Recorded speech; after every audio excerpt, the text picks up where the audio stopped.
screenshots. We are now recording tonight's event. So if you don't wish to, if you want to remain anonymous, just you can edit your name to just show your first name or initials and turn your video off. That's totally fine, whatever you're comfortable with. And sometimes we may take screenshots of events to use for social media. So just to be aware of that. We've done a little bit of ice breaking.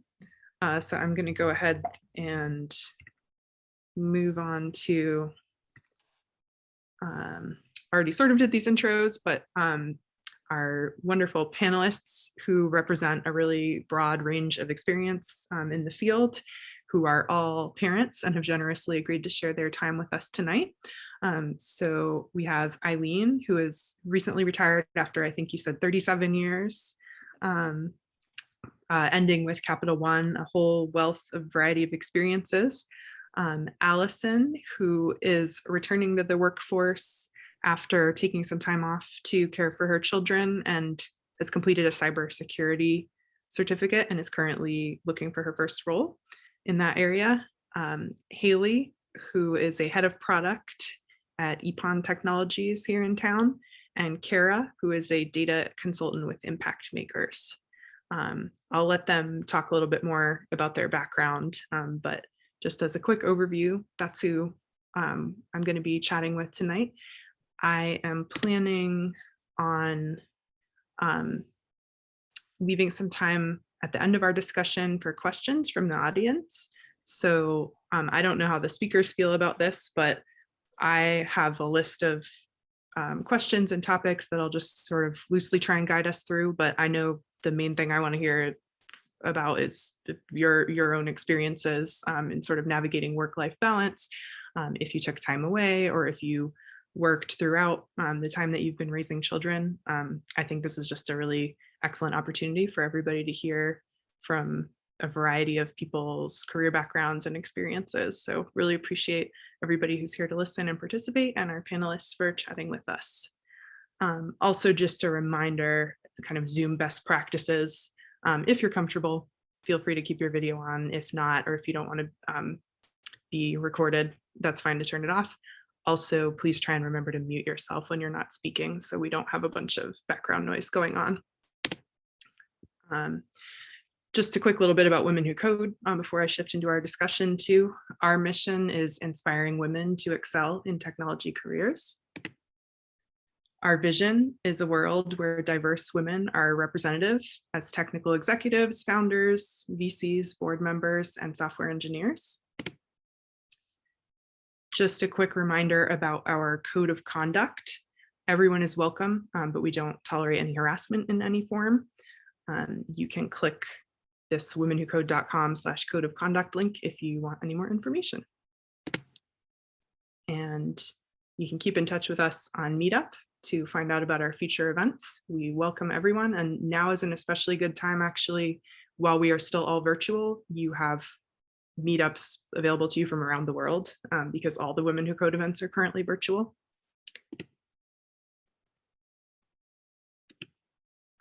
So yeah, without further ado, I'm gonna skip through, finish my slides here, stop sharing, and kick off our conversation.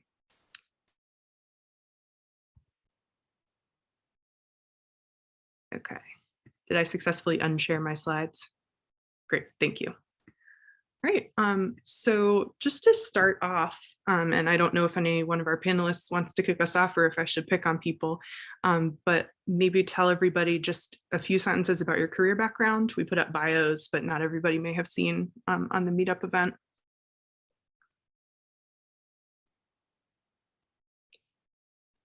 Eileen, how do you feel about starting? Maybe we can do a little bit about career background and then also how many kids you have and how old they are. Sure. Yeah, I'd be glad to. Thank you. Yeah, so I started, in 1984 in technology with a degree in chemistry. My college didn't offer computer science.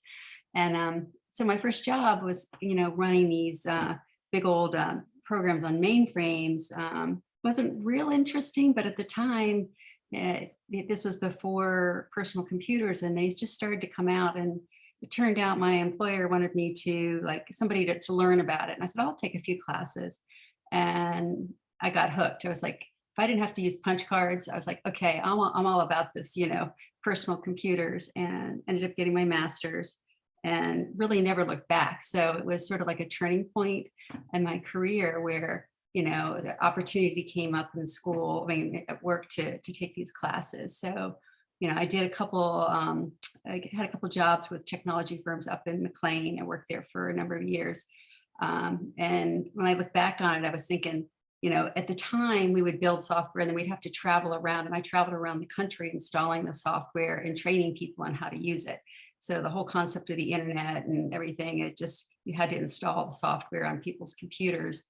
I got tired of traveling though, and I was visiting my sister in Richmond, and she was telling me about this new, upstart company that was, really innovative, and I was like, oh, that sounds interesting, and I'd love to like not have to travel so much. So, fast forward a few years, I have 2 kids, and I applied for a job with Capital One, and so I moved down here in, let's see, 98 into Richmond. That's where I am now.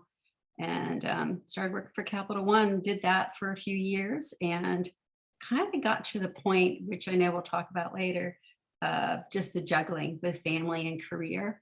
And my kids gotten older, and I decided I'm just going to go work on my own, see what I can do. So do a little consulting work from my home. And that was great. I loved it. But, the economy took a downturn in 2008. And I was like, my kids were like, I was thinking about college tuition. I said, maybe I really need to go back. They're old enough now. It's time for me to go back. Came back to work and reconnected with some old friends. And, at Capital One, just kind of seeing what the job market was. And I ended up back there. I can't believe it. It was sort of like a whole different company. But I spent the last 13 years at Capital One, and just really saw like such a big change in technology there. It was as much change in those 13 years as all the years leading up to, up to that point in my career. So it was exciting, but I was also really, excited this past year. I retired in May. So doing a lot of other things that I've always been passionate or interested in. And then spending, again, more time with my family. So hopefully that wasn't too long. No, that was great. Thank you. Yeah. Anybody else want to go next? Career background and how many kids you've got? Oh, But I've got 2. I can go I'll go next. next. Oh, Okay. Okay. Thanks, Whichever. Allison. Okay. Go for it. Okay. So I have 3 kids. They are 9, 7, and 3. 2 girls and a boy. So the 2 girls are the older ones, and then the youngest is a very wild child. So very hard to control. But so let's see. I stopped working when my youngest was in daycare. She was like 1.5. Just couldn't, like a lot of it was I couldn't get her in a good daycare. I just couldn't get her in. We were in the city, like the city of Richmond, and there weren't a lot of options. There were a lot of reasons really, but anyway, so I was a stay-at-home mom for a little while, and then I started a business, which it's done pretty well, and it's like a blog basically, but I teach in-person classes too in Richmond. And the classes are always on the weekend. So I've set it up, like I always had it in mind. I wanted to do the business and get a regular job full-time sometime, mostly because it's really socially isolating to be sitting at home by yourself, running your own business. Although there are a lot of fun aspects, but so I knew I had to go back to school to go back to work because I'd been out for so long. And my husband had been looking into cybersecurity, and he's tried like free stuff for a while, and then he'd quit and then study it again and then quit. So eventually I was like, I guess I think at one point, I guess it was like maybe 2 years ago, I started studying on my own. And I was like, well, this is pretty interesting. I think I could actually probably do this.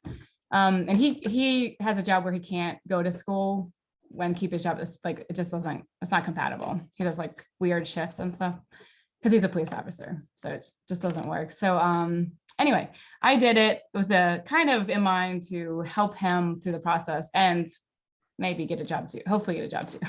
So anyway, that's kind of where I am, but I'm still a job seeker. And I mean, I have a recruiter he says I'm going to get a job offer this week, but I mean, I don't know. So yeah, but that's where I am. Thank you. Haley, did you want to jump next? Sure, yes, I'll go. So I'm head of product for EPON Technologies USA. We're a consulting firm that specializes like in financial services, and kind of how I got there. And like looking at my background, I've been working for big banks majority of my career, or my life actually. And I was in project management and sales, and then I got into product. And I feel like I really found my calling, working with technologists to build, solutions and problem solve. And I switched to EPON about 2 years ago. Wanted a new, smaller company where I can really help drive change, and really love the culture. So I've been doing that for 2 years, and it's again consulting, which is new for me, but I'm really enjoying it.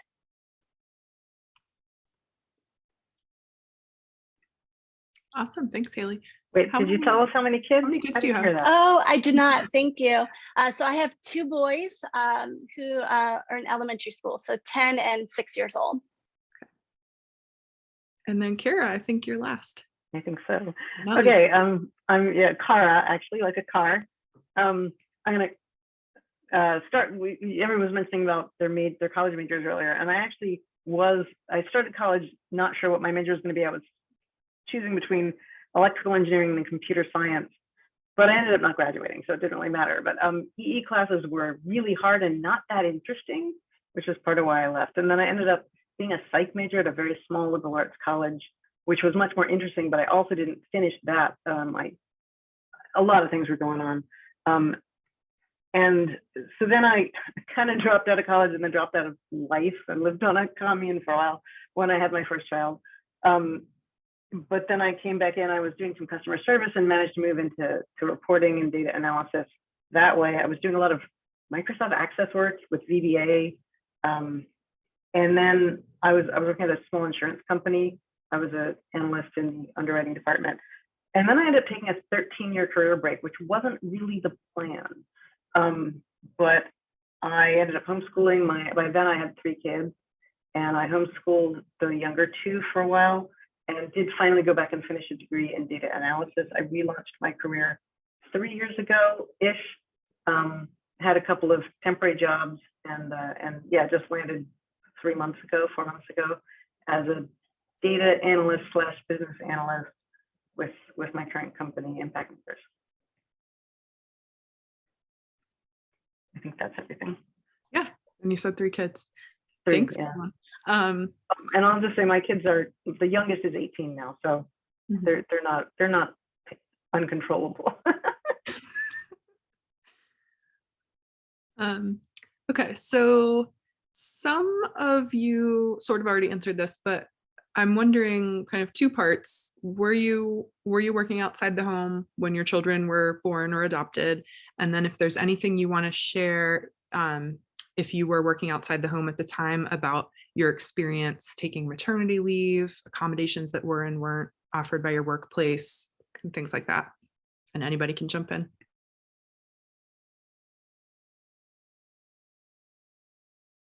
All right, I actually, I just had to bring this up, even though it's so far out of anyone's experience. But as I said, I was living on a commune when I had my first child. We actually had a 40-hour work week, and they had been developed to try to make a better way of living. Their maternity leave policy was you didn't have to work at all the first 2 months after a child, and then the next month you worked 4 hours a week, and the next month you worked 8 hours a week. So it was this really gradual coming back into things, and it was wonderful. And because the childcare was people you knew, and it was right there on the farm. Like when I was working an office shift, people could bring my daughter to me to nurse and then take her back. It was lovely. So obviously, and then I had my second one. I was actually at home. My third one, I ended up taking a year off, and I had asked my company. I said I would like to take a year off and not paid, just take it off and come back, and they couldn't do that for me. So I was like, okay, so I quit. And then at the 1 year mark, my boss actually called me and said, could you come back and do something on contract for me? and that did eventually morph into a full-time job back there. So even though the company couldn't offer it, my boss still sort of made it work. So that was nice for me. But yeah, I've been at various times single mom, working mom with a house husband, working mom with another working spouse, and stay home. So yeah, I've done all the varieties. We have people in the chat saying how incredible your commune experience sounds, and really that is like the phasing back in, especially. Yeah, it was something lovely. I haven't heard about before, and I think that's really great.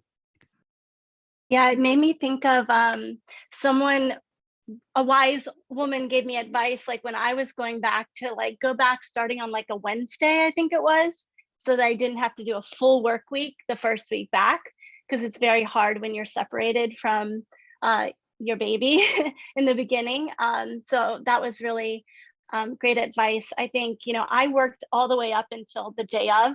I remember with my second calling in the morning and be like, I don't feel so good. I think I'm gonna work from home today, and ended up having my baby. But that's just, had a great pregnancy, not to like brag, and and was doing fine. So I worked right up until having my children. I think for me, one of the like best accommodations was getting that 3 months of 100% pay, that maternity leave, because I remember I had C-section as well for my kids, and I remember like after 6 or 8 weeks, still not feeling great, like still recovering, still not sleeping, and just thinking about women that don't have that benefit and that do have to go back to work. And I was like, they're amazingly strong, but like, I just felt so blessed to have that extra time, because you really need it just to recover and to like adjust to the new way of life. So yeah, I think maternity leave definitely should be a benefit that all women get, and it should be a good length of time. Yeah, I was just going to comment. I think on Kara's, some of the things that she had said were things that I had put down in some notes that I wanted to share, which, thinking back on it, I felt like it was great to have some time off when the baby was born, but I felt like it would be nicer to have it spread out, actually, rather than like it's almost like such a jolt after like, being home for a couple of weeks, and then, okay, now you're full time. So to, have that gradual phase in, or maybe you go back and then you take off a couple of weeks later, so I see at Capital One, they have, parental leave. And I was seeing like some of the dads were only taking a week off or two at the beginning, and they would take another 2 weeks off later. So I kind of like being able to have that leave just spread out. So that was one thing, was one comment, and it sort of fit in with what Kara was saying. And the other thing that I really felt would have been helpful was like, again, it sounded like what she was saying was like, I'm going to call it sabbatical leave, where you say, you know what, I just need to take more than a month, 2 months, 3 months off. I need to take a year. Like, I just need that year, and then and come back and have, so it seems like it's a good investment for the company. And I'd love to see that be something that some of the tech companies would offer for, working moms, parents, to have some sort of sabbatical leave where you could take off a longer period of time and know that you had that job to go back to, because without it, I think working moms don't go back. Technology is so hard to go back to. And, I was just really impressed with some of the other ladies' stories, because I was thinking, I was out for 6 years. It was hard to go back. I can't imagine being out longer. It just was one of the hardest things I ever did, was leaving technology and going back into it. So anything that you can do to kind of keep that connection would be good. And to answer the question, yeah, I worked up until my kids were born. I went back to work after they were born, probably about 8 weeks after they were born. And the thing that struck me the most about it, and again, this was back in the 1990s, in the early 1990s, is that there was an expectation that I wouldn't come back to work. People were like, "You're coming back?" And then when I went back, they were like, "Really? Like, you're staying?" So I remember feeling like, I don't like people making that assumption for me. I wanted to make my own decision, and it sort of made me feel kind of bad. So I think it's such a personal decision. So, I mean, that's sort of when I think about it, the accommodations, then as you know, today that they really just need to be let each person make their own decision and support that is because there's not one answer for everybody, whether you continue to work or you don't continue to work. I mean, I think times have changed now. And I think, you know, maybe you can continue to work with kids, but it's definitely a juggling act. It's not easy.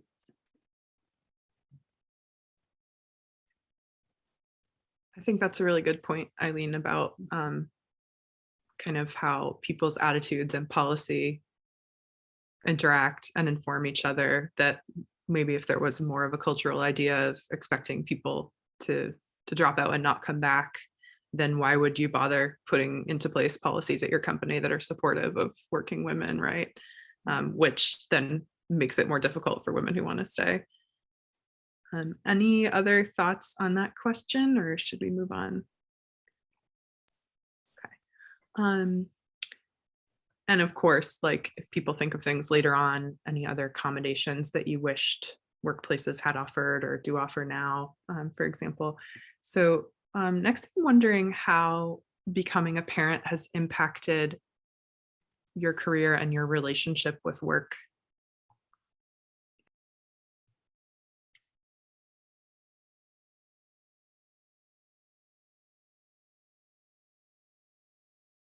I mean, I can go first again. I've spent some time thinking about these things. I actually, the funny thing is, like I said, I was on a commune because I didn't really want to get a job. I wasn't motivated by making money. I wasn't motivated by staying on the straight and narrow. None of that interested me until I had kids. And I'm like, okay, I need to get serious now. You know, I have people to take care of now. I've got to get my career going. So it was the main motivator for me to have a career, was having children. And since I didn't work before then much, I mean, I was a cook at Denny's, that doesn't count, you know? So yeah, there wasn't a transition for me. It didn't have that before and after.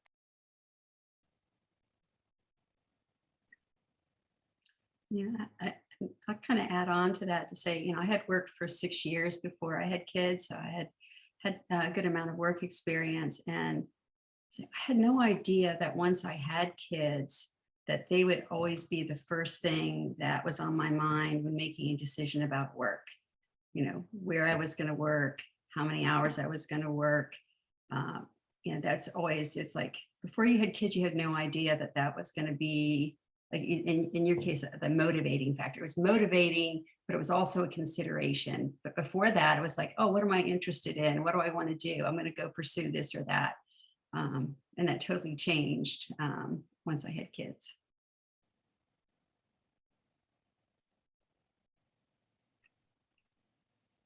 Just from the comments, Judith was saying, same here, being a mom motivates me to find a great fit for me that pays well and where I'm appreciated.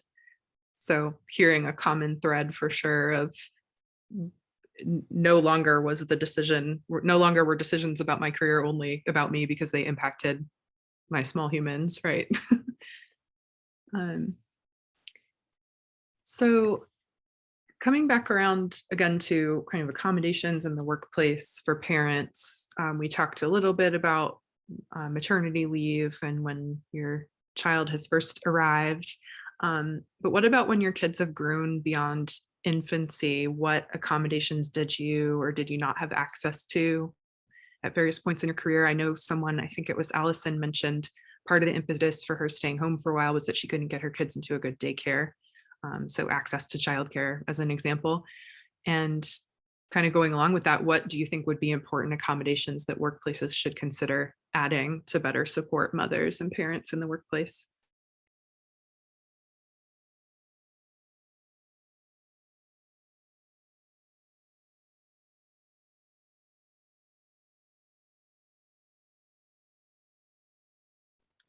I guess I can speak to kind of pre-COVID. I have to think a little bit deeper to think about like now, but I know for me, something that's very special now that my kids are in elementary school is like going on a Friday to have lunch with them at school, or going on a field trip, or going to their classrooms for the parties, and like being engaged with their school activities. So having like the flexibility or like a bonus day to like go do those things is really important. Again, it's quite different now with COVID, but I still think like, you know, for example, holidays, right? Like yesterday was a holiday and got to spend really good quality time with my kids. So I think, yeah, that's something, you know, employers should really consider is like, you know, how do we make sure parents have enough quality time with their kids and not just, you know, the evenings when you're tired and you get off of work, but like, how do we actually, yeah, just have a day off during the week to go actually do quality activities with our kids and make memories. Yeah, that's a really good point, Haley. I feel like I've been fortunate to work places where I've seen my coworkers who are parents, like there is a culture of doing that is clearly set, but I haven't seen it like codified anywhere. And I like that idea a lot. I remember reading at some point that it's sometimes hard to get it codified because non-parents get upset about it or something. But yeah, I think flexibility is such a big part of it. Like, I know I had one coworker who had made arrangements with her management that she could go home and meet the bus every day. And, you know, she still worked her hours, but she got to go home and to see the bus. I think she skipped lunch or something. And it was just, you know, that was what was important to her. And so to allow people that flexibility, you know, to get your job done and still be where you need to be when you, I mean, for me, I had one child who was, had a lot of issues, mental disabilities. And I frequently was called off to like pick him up from school or had to talk to people on the phone or whatever. But I just, you know, I was just lucky not to have micromanagement. So I was like able to run off and make up a little on the weekends or something. And that was even before, you know, before we had laptops, like it was, everything was desktops. But I would come in on the weekend sometimes to make up. So that's, I mean, that kind of flexibility, I think is just huge. Yeah, absolutely. Not for parents especially, but for everyone. You know, the work week was designed with the assumption that you had somebody at home whose full-time job was managing house and errands and everything. And we all know how that goes in the modern world.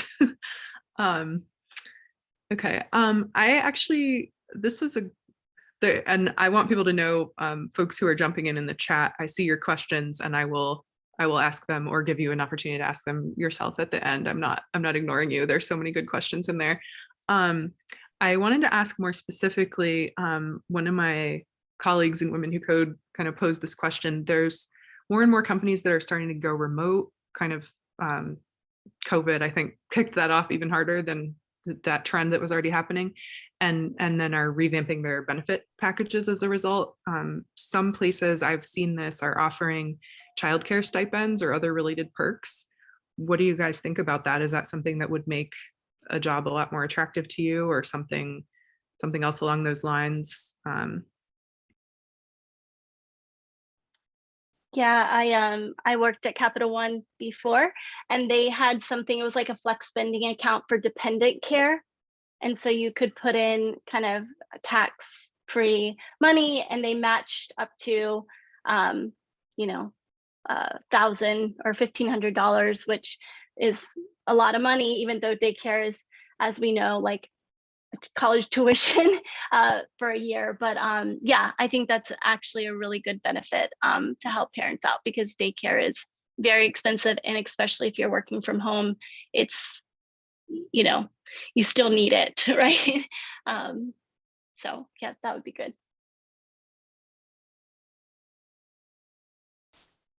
Yeah, I think the working remote, that flexibility, I mean, and again, things have changed with COVID, but that really before that was hard. That was really a hard thing to do. So, you know, thinking back on my career, I might have done things differently had, you know, that been an option to be able to work remote or maybe even part-time. So, you know, those are, I think, attractive benefits. I didn't tell you the ages of my kids. They're 30 and 25. So they're grown pretty much. And, you know, and to them, what's really important is the flexibility too. So that, you know, work remote, it's not that it has to be all the time, but I think that's something that for working moms, it really allows you to maximize your time. I think, you know, it's like you don't have that commute time involved, and you can, get the kids off the bus and then come back in and jump on a Zoom call if you need to. Yeah, one of my male coworkers actually was doing that. He was driving his kids to school. Actually, I've had two different male coworkers in the last 2 years who did that. They drove their kids to school every day, and then we're, back in time to be on the Zoom meetings kind of thing, or somebody's taking them on the phone in the car. I think, I think one of the things I kind of, well, I don't know, does anyone want to talk to that yet? Because I had something else I kind of wanted to say. Well, one of the things that, flexibility is so important, but I think also speaking up for ourselves is huge too. And I was thinking about my mom back in the 70s, she wasn't in tech, but she was in, I forget, something high up. But she negotiated to be 4 days a week. So she was home on Mondays. And so all of our music lessons and doctor's appointments were on Mondays. And then she'd be off in Jersey, like out of state, the other 4 days. And that was how she made it work. And yeah, when I started back, I always said, oh, you can't find part-time technical work. And I managed to find it was only 10 hours a week, but it worked as a technical contractor part-time for a while. So it's possible. And like more and more, I think it should be more possible, especially with the remote, that you should be able to do part-time if that's what works. And yeah, I hopefully the workplaces are getting more flexible, but I think it's also really important to speak up. I had one experience. It was actually when I was a contractor at Capital One, and we had a very young male manager. And this was, I started a week before COVID. So we were all at home and we were all new to it. And one of my young female coworkers asked if she would be able to log in on the weekend and do some more work on the weekend. And the manager was like, why would you want to do that? And she said something about, or you shouldn't need to do that. And she said something about her daughter. I don't remember if it was school let out, or I don't remember something. And he still didn't understand it. And I said, she's asking for some flexibility to work around her daughter's schedule. He's like, oh, okay. Because you have to really ask for it. Sometimes you have to make it clear and say, this is what I need. Can we do this? And it's not always easy to do.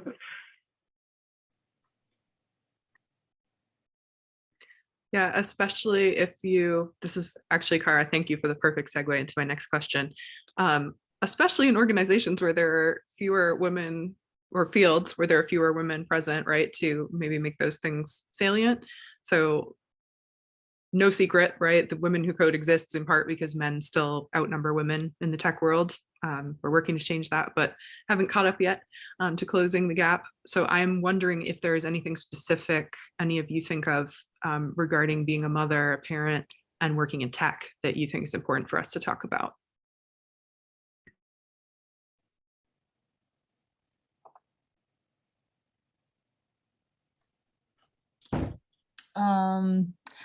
Yeah, I guess, I don't know. So I did the boot camp at the University of Richmond, and it was all online.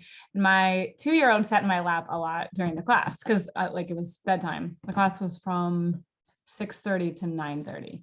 So, my husband just, at that age, it was really hard for my husband to get him to bed.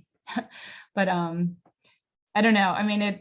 It's just funny though, because I think there's only one other woman, and she didn't have a kid, but most people didn't say anything. But there was this one kid who was 19, and he was one time he said, there are old people on this. He was totally making a joke, but he said there are old people in this class. Some people even have kids. Just that it was a very it's fine. He was probably, at 19, it's probably hard during the coronavirus to be home for that long, isolated from your friends. I don't know. But it was, I'm sure he was just trying to be funny, but it was pretty insensitive. But I guess, I don't know. It's just, I feel like people have mostly gotten more tactful over the last couple, 2, 3, 4 years. But still, little things, especially when you're a new mother, I think little things coworkers say can really hurt you a lot, because your emotions and stuff right when you've had a baby can be kind of running high. Like when people are disparaging about working mothers and how you should be a stay-at-home mom with your kids. It's I got that. I was in a very old, a workplace that had people who really, they weren't I guess they were it was mostly environmental people, which I am, but they just have kind of more old-fashioned views. Like you should be home with your kids, playing with them, going out in nature, which I mean, I totally think that's great. But you know, they kind of you know, they said some kind of negative things about trying to work when your kids were at daycare. Although I don't think that didn't really like influence me or anything, but I like what you were saying, Kara, like I should have stuck up for myself more. I think that was one mistake I made. And I feel like I should have also like maybe worked with HR some. I had a job that required me to travel overnight a ton, and it really wasn't fair. Like they should have moved me. They probably should have had some option for me to like switch because I had a baby. But nobody suggested that, and I think I didn't want to seem like I couldn't do my job. But anyway, it just ended up driving me out of there. So Thank you for sharing that, Allison. I'm sorry that you had those experiences. I think it's a good reminder to everybody that tech especially is a field where there are lots of folks who are changing careers, coming in later, and we need to make everybody feel welcome.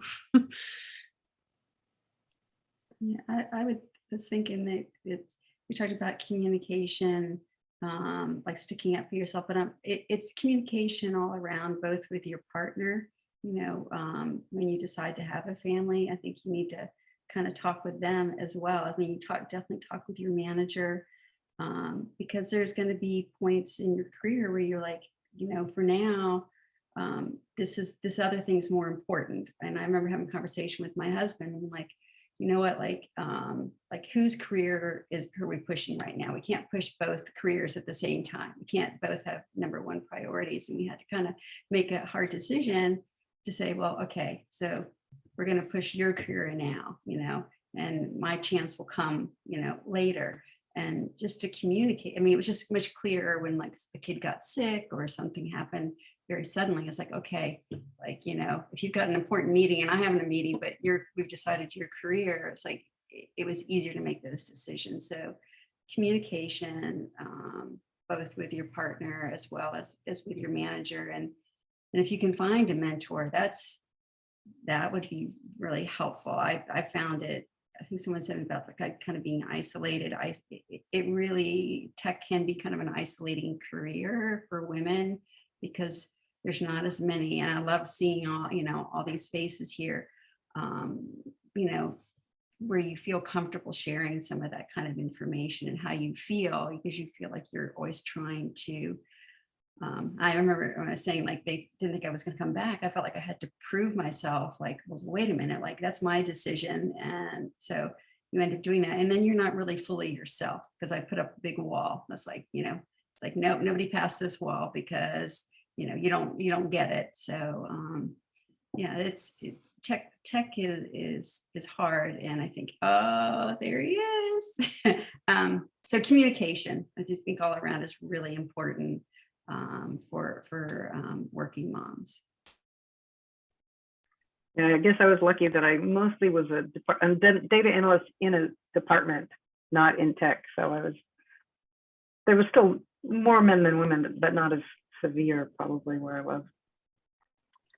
Yeah, and I'm similarly, you know, as a product manager, there's a lot more women, I think, in my field, but I definitely try with, you know, tech teams that I have, if there is just one other woman, I'm very conscious about asking for her input, making sure she has, you know, an opportunity to speak. Like if I can tell that the team is like excluding her or making her feel bad, like I'm the first to like stand up for her. So I also think like that allyship, right? And like, we can look out for each other. Yes, we should speak up. We should, you know, also look out for each other. And I think more and more as women get those opportunities to speak and like really be part of the team will begin to see the value, get more comfortable with it, like understand that, you know, it's a level playing field. So yeah, I think we're on the right track when it comes to that. Beautiful. Side plug, we do have a channel in our Women Who Code Slack for people who are looking for mentors or interested in mentoring. So encourage people to check it out. Feel free to message Melissa or me if you need help getting set up in our Slack space.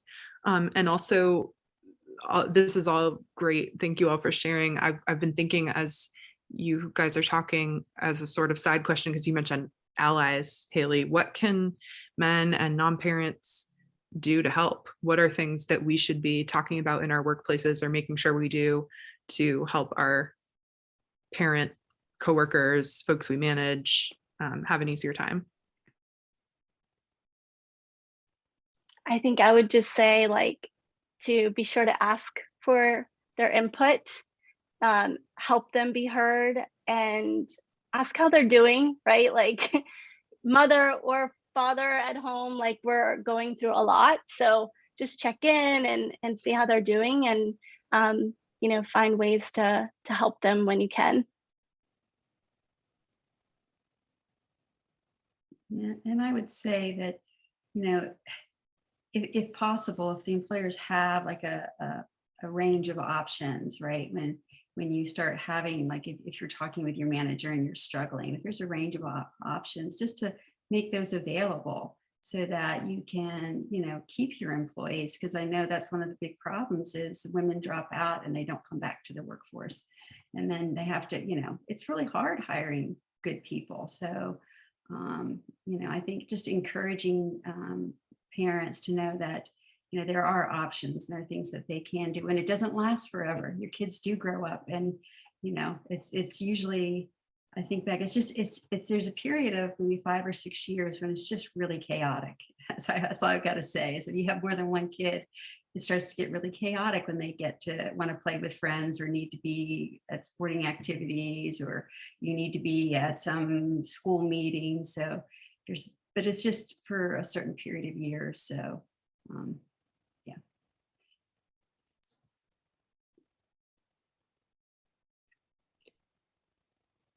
I'm aware of our time here. I have 2 more questions I want to ask, and then I want to open the floor up. We've got some great questions in the chat we haven't gotten to yet. People may want to pose some other ones, so I will get to it. Because I'm wondering, I think our discussion has centered somewhat so far around, I don't want to say deficits, but like problems that need to be accommodated, ways that people need to be, you know, advocating more, or getting help from allies, et cetera. I'm curious, from more of a strengths lens, what you think being a parent gives you in terms of strengths and skills that you bring to the workplace. People already mentioned it sort of being the impetus for their careers. And then especially if there's anything specific to the tech world, but more generally, for example, like, oh, I had to get way more organized, or I don't know, that's a bad example. What strengths do you think you have, or that becoming a parent has given you, that you bring to the workplace?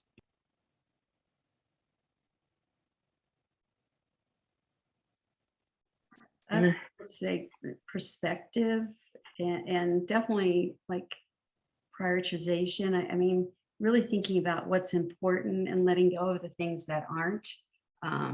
So that's really, and then asking for help if you need it. So those are the things that I wouldn't have done before, but you get to a point where you have to ask for help. But that, just real quick, I think of like there's a prioritization or letting go of something. I remember when I went back to work full time after being out of the workforce, I remember telling my husband, well, now I need you to make the kids' lunches, because I used to do that when I was home. And we had this big, kind of argument about it. And he said, well, the kids can make their own lunches. They're old enough now. And I was just like, and I finally I had to let go of it. And I say my youngest son ate peanut butter and jelly for 6 years straight. That's what he took to school, but he survived it. And it was like, I had to let that one go. And so that's, I think that, so just the perspective, like, that's okay. You don't have to do all things, and be able to let those things go. Yeah, I second the prioritization skill. I mean, I think I could go on and on about the strengths that we bring, women in general, but especially mothers bring that extra spice. But I would also add, like, because we always have so much going on, like we tend to be organized, even if we don't think we are. We're organized and good at getting stuff done, so we can drive things forward and get things done. And then I think, you know, perspective and like empathy, and especially in the tech world, right, where we really everyone needs to be thinking about user experience and putting yourself in someone else's shoes and like figuring out what pain points are. I think as mothers, we have that skill and we can bring that to our teams and to our products. One thing I felt, especially when I was working with some younger people recently, is that sense of like, you know, when people are younger, they're just like, well, I'll just do what I do and someone else will take care of the rest of it. And once you've been a parent a while, you're like, I'm taking care of all of this. You know, you don't just like say, well, I don't know. You follow through, you figure out all the parts, you know, you have to get it all done because it's not going to, you know, necessarily be someone else to figure out the parts you don't get to. To me, that was definitely part of it, like a broader understanding of responsibility.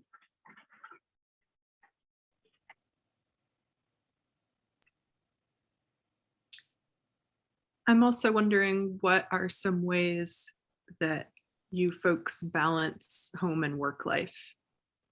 Thinking especially, people alluded to, I think it was Eileen mentioned that the first 5 or 6 years are especially chaotic. What are some things that you found helpful?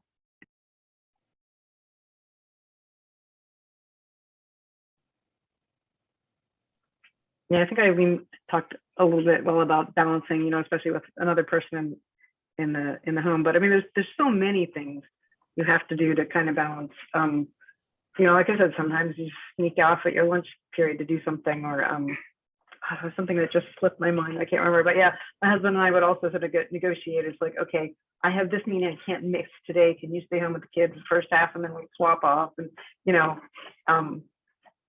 and yeah, things that aren't going to get done this season, you know. I forget, there was something else I had in my mind that slipped my mind. For me, I know a lot of people say it, but I really believe it. Especially over the past year or two, I've really gotten into exercise. So like making time to exercise is just good for your mind, body, and soul. And then a trick that I learned is I make cooking like a family activity. Like it used to be, I would log off at 5 or 5:30. I'd go straight to the kitchen and I was like cooking, and the kids were like whining about being hungry or like, what are we having for dinner? And it was stressful. So then I was like, no, like this is going to be a team sport. And so now we all cook together. So they help out. And it's less stressful, it's more fun, and I feel like they're learning a life skill, and it's quality time. So that is something I've learned that's made my life less stressful. So might be something you guys want to try. A lot of the chat is blowing up with people's affirmation for that idea. Yeah, that is a really fantastic idea. Anything else I haven't asked yet that feels important to talk about? And if not, I'll open the floor up.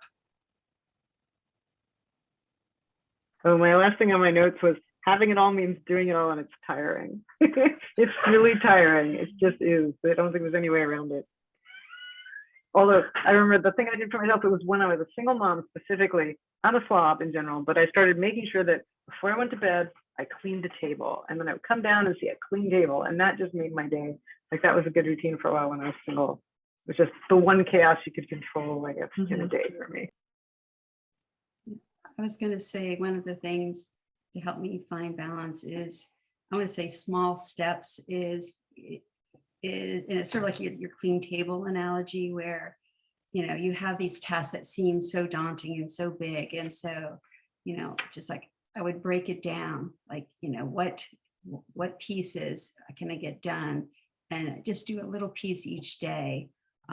So that really helped me find balance. I felt like I was making progress, and I wasn't beating myself up, and I wasn't pushing it all off until, and having to stay up all night or whatever I was, would have to do. So, and that came in handy a lot with just whether it be exercise, like even, just to get in some exercise each day, so 15 minutes, I have to go to 15 minutes, or staying current with technology too.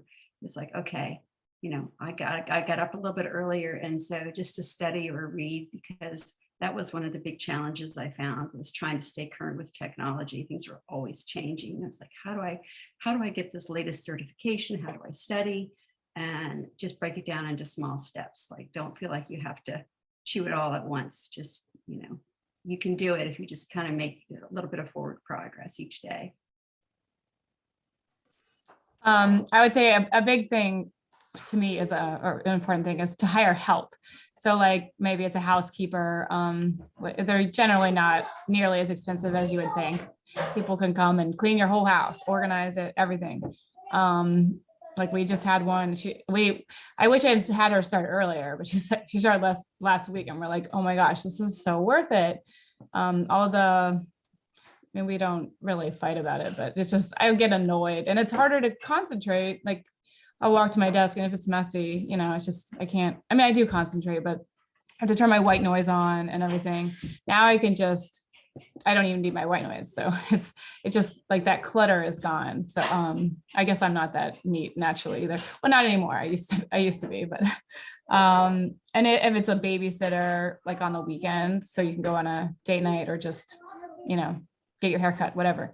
I think that's really important. And a lot of moms end up not doing that for one reason or another. But yeah, it makes a big difference.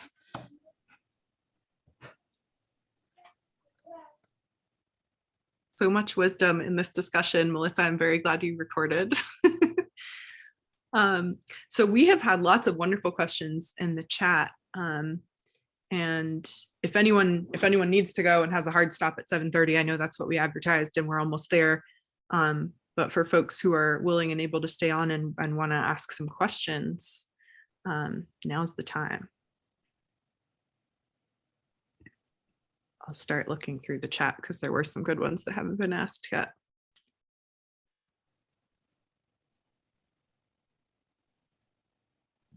I think there was one that was, how do you manage the days where kids are out of school, but you still have to work?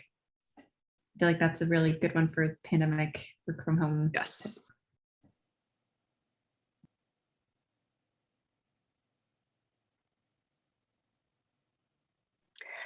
If you can, what I take PTO. I used to try and just like let them be home while I worked, and it would end up being a very stressful day. And it was not, we didn't feel great at the end of the day, because they either watched video games all day or, they were fighting and I was yelling at them. So yeah, my new strategy is to also take the day off when they have a holiday or a day off. I know not everyone can do that, but that's what works for me now. So I have my youngest in daycare, and I don't have my older two in daycare at this point, but even during the snow days, I think they were open every snow day. There was like a 2-hour delay. So like even when the kids are out, most of the time they're not. And luckily I don't know what it is, but my older two have not gotten, I shouldn't say it, but they haven't gotten sick all school year. So it was hard during the coronavirus a little bit, but I took advantage of my parents and sent my middle child to my mother to help her. My mother was a teacher, so she helped her with the like reading skills and stuff. My older one was just on her own, but my oldest is like just advanced anyway, so I wasn't worried. And she sat where I could see her, so she was on one computer and I was just like 10 feet away. And then I just turn on white noise and make it, and sometimes I even put in earplugs. Because I don't have, these are noise canceling, but they're just not, I guess they're not the best. But yeah, I have to tune out the noise and then I'm fine. I can concentrate.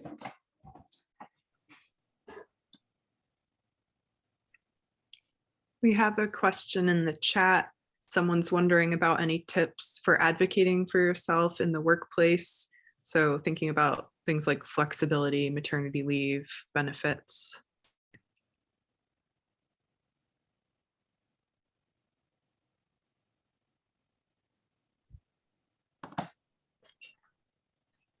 I didn't do this, but I guess if you can get a petition, like many women at the same workplace, like many mothers or future mothers. Yeah, like I said, I think when I asked for a year off, I think I talked to my boss first, and then he suggested I talk to HR, and they still couldn't find a way to do it. But it's, I mean, I think, you know, especially now with the internet, you can look at like what are common policies or what are, you know, what are reasonable things to ask for. Like it's easier to find articles about that. So you can go in prepared with what you want to ask for and why you think it's reasonable, and just, you know, you just kind of have to do it. You know, you have to learn to stand up for yourself and not be, you know, like adversarial about it, but just present a solution. Like, this is what I would like to do. Can we make this work?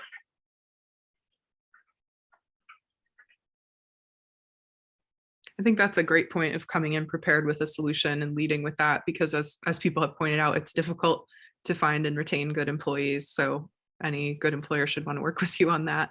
And I would add to kind of mobilizing your network. So you can Google around, but also, like, again, I keep plugging our Slack, but it's not the most active place, but it's really great.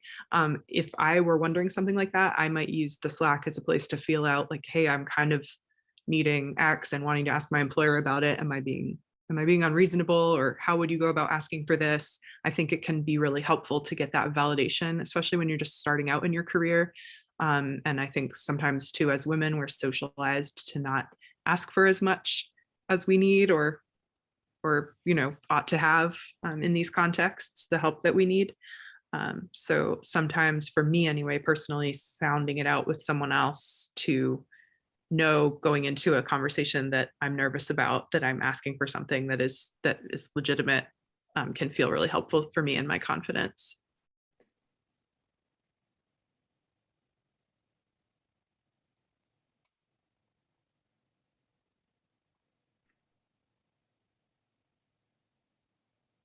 There really is a great conversation going in the chat too. I really appreciate everybody who's joined us tonight. This has been a rich discussion, as I knew it would be. Any final thoughts? Anybody have any other questions? Want to squeeze any last things in before I wrap us up for the evening? I have a comment. Sure. To add. I already tagged it here in the chat, so I didn't want to let it lost. Sorry, my son is still here.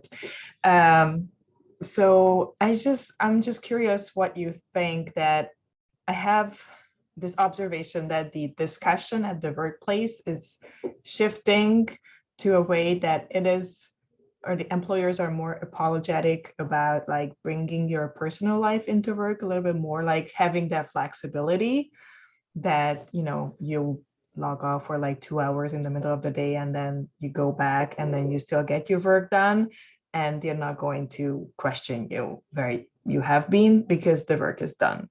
And is it something that is recently started to happen, or it always has been the way in tech?